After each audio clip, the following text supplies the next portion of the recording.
Hello guys, welcome back to the channel. I hope you're all doing well.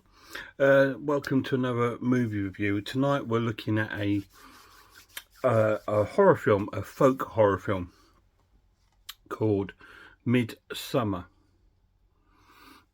This is released by A24 Films, and it's a very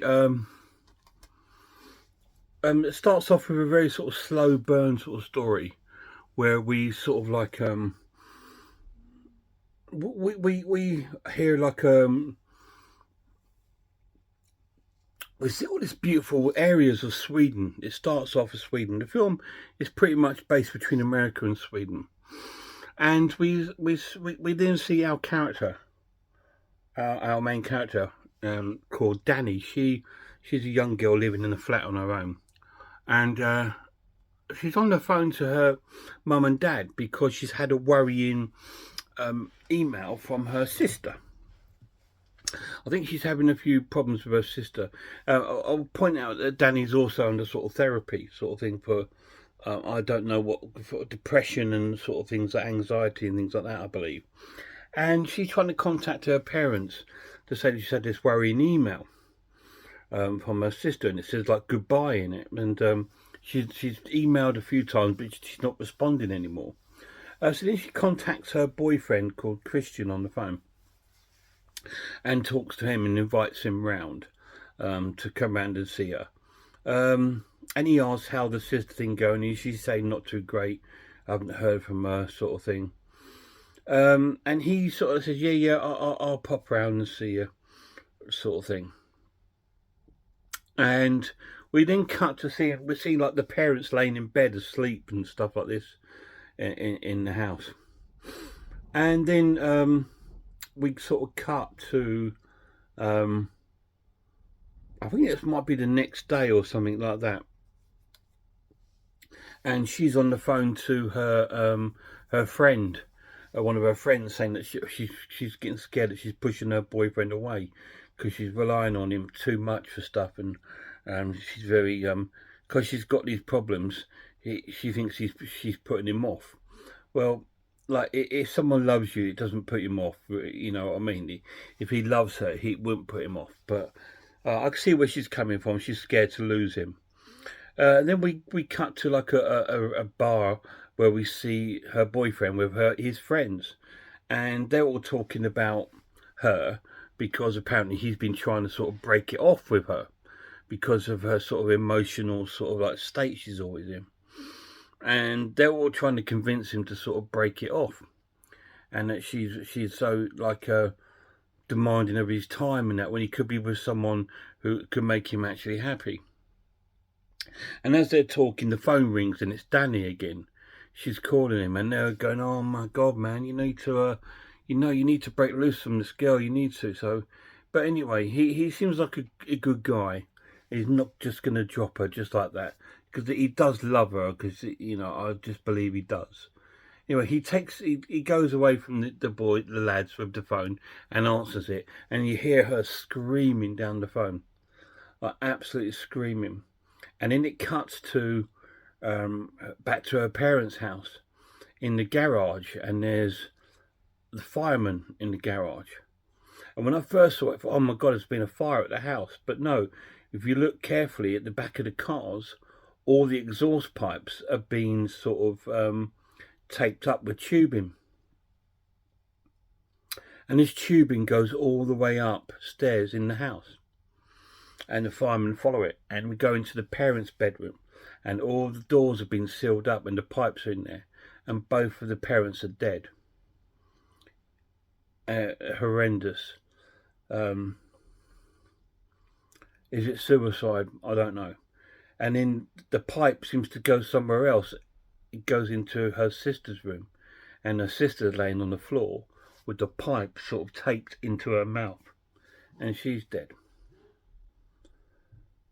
So her entire family's are dead.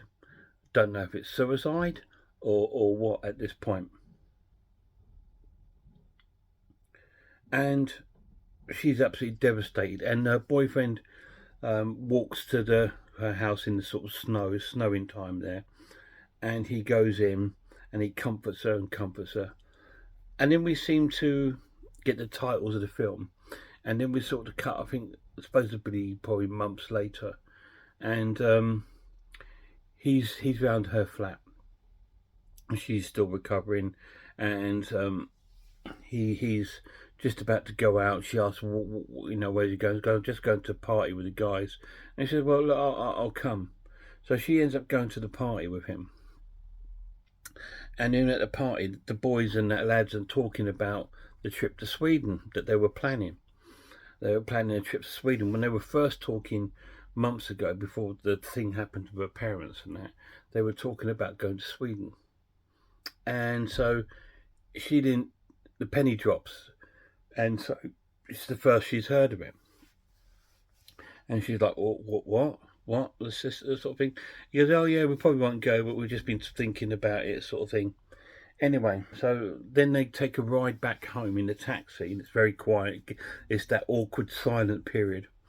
And then they get back to the house, and then she starts asking him about it and questioning him about it. She says she doesn't mind. She says, she's happy for him to go and stuff like that, or anything like that. She just wished he would have talked to her. And he goes, I've only decided today. He goes, but you've already got your ticket. So she's seen the ticket, and so he's been caught out a little bit. Anyway, she starts questioning about it, and he wants to leave, and she's trying to convince him to stay to talk. And then she starts sort of breaking down, sort of crying, and he's sort of like, again, he obviously feels something for her, feels a bit of sympathy. He sits next to her and stays. He says, well, I was actually going to invite you if you wanted to come. And she says, well, you don't want me to go. He goes, I do. I just wanted it to be surprised and romantic. So he's invited her to go to Sweden with him. So then he goes back to, we see him back with his friends at his friend's house, who are busy planning the trip. And he tells them that he's invited her. And she probably won't go. He goes, but I've invited her because of what she's been through. And they said, yeah, we understand, sort of thing, I understand. And she turns up at the flat and says, yeah, I'm going to go. And so they're going to go to Sweden. And then the film, that's all the synopsis I'm going to tell you. Apart from the film then turns into, if you've ever seen The Wicker Man, it turns into a little bit like that. They go to like a sort of a part of Sweden where there's like a little area of people that live in a sort of almost like a pagan sort of lifestyle. And that's where the film turns into like a Wicker Man sort of film. So what do I think of Midsomar? It's incredible. 24 films have pulled it out of the woods again. They seem to be producing some amazing films lately. And this one is no exception. It's absolutely great. It's fantastic. The pluses of this, the transfer is really nice. It's just Blu-ray, but it looks stunning in Blu-ray. And this is actually the director's cut, so it is a bit extended to the one that was in the cinema. I didn't get to see it in the cinema, but it's I'm glad that I've seen it now. And it's a fantastic film. It's really well acted. It's a great story. Like I said, it reminds me of Wicker Man and sort of Hostel almost, in the same sort of thing, where they're going on holiday, not knowing where they're sort of going, sort of thing. And she's going just to get away from everything because she's lost her family. And she's going to this new place.